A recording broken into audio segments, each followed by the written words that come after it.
எதிர்பார்ப்புகளுக்கு மேல எதிர்பார்ப்புகளை வச்சிருக்கக்கூடிய ராசி தான் இந்த சிம்ம ராசி அப்படின்ற ராசி சார். ஏன்னா பல வருஷங்களாகவே எங்களுக்கு ஏதாவது ஒரு விஷயம் நல்லதா நடந்துராதா, குரு பயிற்சியோ சனி பயிற்சியோ ஏதோ ஒன்று மாறும்போது லைஃப்ல ஒரு மேஜிக் நடந்துராதான்னு எதிர்பார்க்கக்கூடிய சிம்ம ராசிக்காரர்களுக்கு இந்த சனி பயிற்சி எப்படி இருக்க போகுது சார்?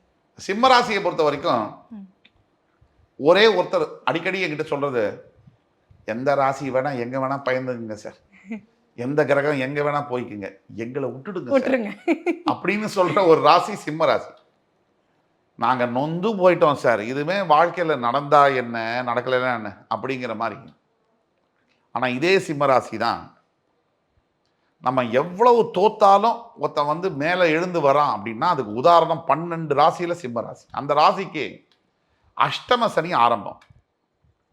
உடனே நம்ம வந்து சனி காலி பண்ணிடுவார் உங்களை அப்படின்னு சொல்றதும் அதெல்லாம் கிடையாது. அஷ்டம சனியில ஆஹா ஓஹோ இப்படின்னு சொல்றதோ ரெண்டுமே தவறு. உங்களுடைய சுய ஜாதகம், உங்களுடைய பிறப்பு ஜாதகத்திற்கு ஏற்ப இந்த பலன்கள் மாறும், சிறிதாகவோ பெரிதாகவோ. இப்போ தனிப்பட்ட ஜாதகத்தில் நல்ல லக்னாதிபதியுடைய வலு இதெல்லாம் இருக்குன்னா கொஞ்சம் பலன்கள் கம்மியாக தான் இருக்கும். ஒட்டுமொத்தத்தில் சிம்மராசிக்கு தேவையில்லாத அலைச்சல், பணம் கொடுக்கல் வாங்கல்ல பிரச்சனை. நீ ஏன் போய் கொடுக்குற, முதல்ல உன் பையில் இருக்கிற வரைக்கும் தான் 5 ரூபா. நீ தான தர்மம் பண்ணுற சிம்மராசிக்குள்ள என்னன்னா, அப்படி வந்து யாராவது உதவின்னு சொல்லிட்ட உடனே நான் ராஜா அப்படின்னு வந்துடும். அது வந்த உடனே கார்பரேஷன் ரிப்பன் பில்டிங்கை கூட எழுதி கொடுத்துருவாங்க. அப்போ அதெல்லாம் பண்ணக்கூடாது. நீங்கள் முதல்ல நம்முடைய நிலைமை என்ன, முதல்ல தனக்கு பிறகுதான் தானமும் தர்மமும், அதை பார்க்கணும். அப்போ சிம்மராசி அன்பர்கள் கடைபிடிக்க வேண்டியது வெளுத்ததெல்லாம் பாலுன்னு நினைக்கிறது.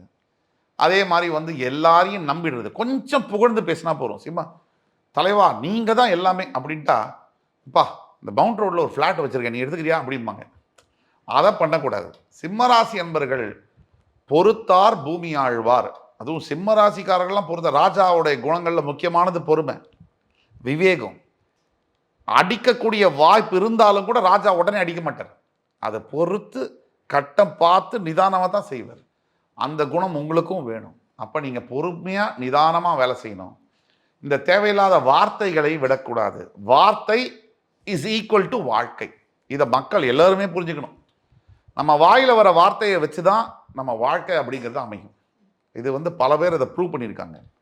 அதில் நீங்கள் கவனமாக இருக்கணும். உடல் ஆரோக்கியத்தை பற்றி சிம்மராசிக்கு என்றைக்குமே கவனம் இருந்ததில்லை.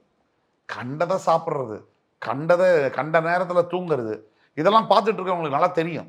இதெல்லாம் மறுக்க முடியாது.